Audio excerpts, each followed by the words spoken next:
咱拢知影讲，这观光旅游虽然讲会当带来经济的成长，不过嘛有可能是影响到当地的生活品质。伫咧西班牙的帕尔马这个所在，是有几啊万人去到街仔头来示威，来抗议游客数量无管制，结果互当地人生活品质降低，这个厝税甲物价也拢对得起。当地市议会就决定讲，为10月份开始，这个旅游税就会提悬到一个人台票143块。 9000多万人上街示威，西班牙马约卡岛的帕尔马民众提标语，顶面写着“我爱观光客”，不过只有当你无买土地时，以表达对过度旅游带来负面影响的不满。发起游行的团体表示，无受控的游客数量造成工资甲生活品质降低，噪音刷增加，房租甲物价也拢起。Han de canviar-ho, no podem continuar així.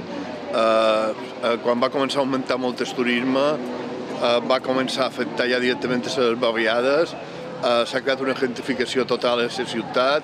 La gent no pot viure ja a la ciutat, ha de sortir, no hi ha pisos, perquè s'estan dedicats al lloguer turístic, tant legal com il·legal.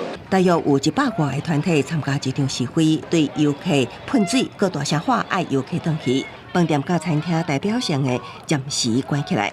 根据西班牙机场管理局统计，帕尔马机场今年7月的运量就达到430万人次，比2022年同期增加5.9%。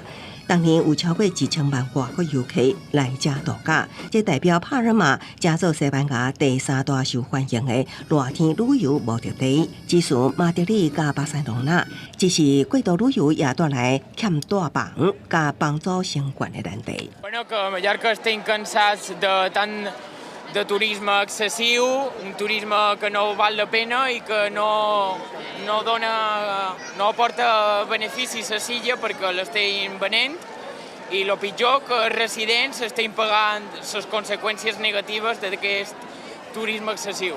其实，唔那是帕尔马，西班牙为伊比塞岛、甲马拉加、参梅诺卡岛，拢爆发过反对过度旅游的抗议活动。真侪欧洲国家已经开始征收旅游税。威尼斯禁止邮轮驶入冰柜的运河系统。荷兰阿姆斯特丹想要互啉酒醉游客管理。希腊雅典是透过研究制定短期租赁甲大房的限制。公司新闻邓慧珍编译。